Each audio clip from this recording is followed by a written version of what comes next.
አሰላሙ አለይኩም ወረህመቱላሂ ወበረካቱ። ውድ የቻናሌ ቤተሰቦች ክርስቲያን ወገኖቼም ሰላም ሰላም ብያለሁ። እንዴት ናችሁልኝ? ሰላም ናችሁ ወይ? ከኔ ጋር ሁሉ ሰላም፣ ሁሉ መልካም አልሐምዱሊላህ ረብል ዓለሚን። ኢንሻአላህ ሁሌም እንደምላችሁ አላህ ሱብሃነሁ ወተዓላ ሁላችሁንም በያላችሁበት እየጠብቀን ሰላማችሁን አላህ ብዝት ዝት ያደርግልኝ። ውድ ቤተሰቦቼ ሰብስክራይብ እያደረጋችሁ ለምታበረታቱኝ ጀዛኩሙላሁ ኸይር ብያለሁ። አሁንም ቤተሰብ ያልሆናችሁ ሰብስክራይብ እያደረጋችሁ ቤተሰብ እንሆን። ቪዲዮውን ስትጀምሩ በላይክ ጀምሩ። ጀዛኩሙላሁ ኸይር እና እንዴት ናቸው? ሁሉ ሰላም፣ ሁሉ መልካም ነው? ከኔ ጋር ሁሉ ሰላም ነው አልሐምዱሊላህ ረብል ዓለሚን። ዛሬ ኢንሻአላህ እንደተለመደው አዲስ ቪዲዮ ይዤላችሁ መጥቻለሁ። ባረከላሁ ፊክ። ቪዲዮውን እስከ መጨረሻ ድረስ እዩልኝ። ይጠቅማል ብላችሁ ካሰባችሁ ደግሞ ሼር አድርጉልኝ። ኢንሻአላህ ጠንክሬ መስራት እፈልጋለሁና አበረታቱኝ እላችኋለሁ ውዶቼ። እና ዛሬ ይዤላችሁ የመጣሁት ምንድን ነው? አረብ ሀገር ላይ የምንመላለስ አለን ማለት ነው። ከመጀመሪያው ስደት ወደ ሁለተኛ ስደት እንመጣለን። ከሁለተኛው ስደት ደግሞ ወደ ሶስተኛ ስደት እንመጣለን እና ከመጀመሪያው ስደታችን ድጋሚ ሁለተኛ ሶስተኛ ስደት ስናስብ በፊት ካሳለፍነው ነገሮች መማር ያለብንን ነገሮች ነው የምጠቅማቸው ማለት ነው። ምን ተምረናል የሚለውን ቆም ብለን እናስብ። ምክንያቱም መጀመሪያ ላይ ስንመጣ ሁሉንም ነገር እንደዚህ አንጠብቅም ነበረ። እዚህ ከመጣን በኋላ እና እዛ እያለን ያሰብነው ነገር አንድ አይደለም። ሁላችንም ይመስለኛል ይሄ ነገር የሚገጠመን እና እዚህ መተን ደግሞ ሰርተን ስንሄድ ደግሞ እዛም እንደጠበቅነው አናገኘውም ሁሉንም ነገር እና ምን ልላችሁ ፈልጌ ነው ካሳለፍነው ነገር ሁለተኛ ወይም ሶስተኛ ስደት ስንመጣ መማር አለብን። በፊት እኮ ይሄን አድርጌ ቢሆን ሁለተኛ ሶስተኛ ስደት አልመጣም ነበር ብለን ቆም ብለን እናስብ። አንደኛው ነገር ምንድነው? መማር ያለብን ነገር ገንዘብ አያያዝ ነው፣ ብር አያያዝ ነው። እዚህ ጋር ሆነን እንዴት ሆነን እንደምናገኘው ሁላችንም እናውቀዋለን። ያንን ገንዘብ ግን ያንን ብር በየወሩ ሲከፈለን ገና ሳንቀበለው ብሩ ተበታትኖ ያልቃል ማለት ነው። አንዱ ለዚህ ይሄንን ለዚህ ይሄንን ለዛ ያንን ለዚህ እንላለን። ያንን ማድረግ የለብንም። እኔ ከገጠመኝም ነገር ከማየውም ነገር ነው ማለት ነው ለእናንተ ላስተላልፍላችሁ የመጣሁት። ተማሩበታላችሁ ብዬ ነው። ጀዛኩሙላሁ ኸይር። እስከ መጨረሻው ቪዲዮውን እዩልኝ እና ምን ልላችሁ ነው ብር ስንልክ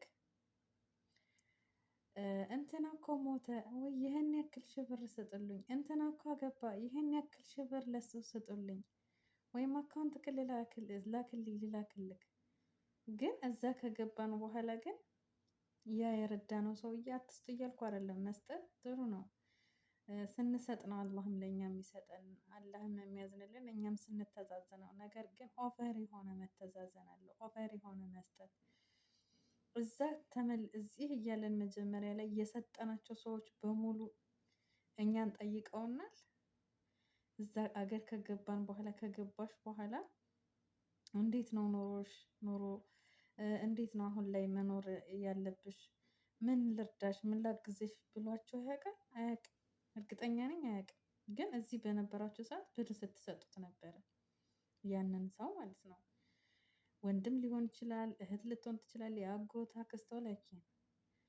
ሁሉም ግን አንድ አይደለም። አንድ ነው እያልኩ ሳይሆን አሉ እዚህ ሆነ ስናረግላቸው የነበር ነው። አገር ከገባን በኋላ አይጠይቁንም፣ አበደን ዞሮ አያዩንም።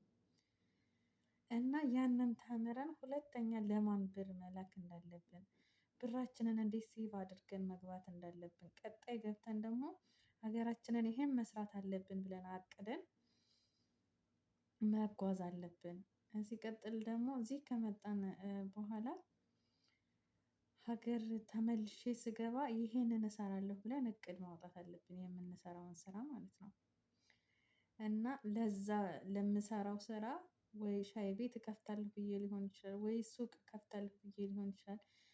ያለውን ነገር አጣርተን ምን ያክል ሺህ ብር ይበቃናል የሚለውን አስበን እንደገባን ከአጎት ቤት፣ አክስት ቤት፣ ከአክስት ቤት ወንድም ቤት፣ እህት ቤት ከማለታችን በፊት ምን ማድረግ አለብን? ቀጥታ እንደገባን ስራ መያዝ፣ ቶሎ ብለን ያንን ብር ወደ ስራ መግባት አለብን። ምክንያቱም ያ ብር ከዚህ ተነስታችሁ እዛ ስትገቡ ከአረብ ሀገር ተነስተን ኢትዮጵያ ስንገባ ደሞዝ ሁሉ ያቆማል ማለት ነው። ስለዚህ ያለሽን እያወጣሽ ከማጥፋትሽ በፊት ቶሎ ብድግ ብለን ዛሬ ነገ ሳንል አንድ ቀን ሁለት ቀን ካረፍን በሶስት በአራተኛው ቀን ቢያንስ በአንድ ሳምንት ውስጥ ስራን መጀመር አለብን። ያንን ከጀመርን ወደ ስራ ከገባን ብራችን አይባክንም ማለት ነው። ቆይ ዛሬ እንለፍ፣ ቆይ ነገ እንትና ልዘይር፣ ቆይ እንትና እንዲህ ልበል ስትሉ ያ ብር ሳታውቁት ይጠፋል። እንደገና ሁለተኛ ሶስተኛ ወደ ስደት እናስባለን። ስለዚህ እዚህ እያለን እቅዳችንን ምን መስራት እንዳለብን ወስነን ሀገር ከገባን በኋላ ደግሞ በፍጥነት ወደ ስራ መግባት አለብን። እኔም ከተማርኩትም ካየሁትም ነው የማካፈላቸው እና ቶሎ ብለን ወደ ስራ ከገባን ብራችን ሴቭ ይደረጋል። ሁለተኛ ስደት አንመጣም።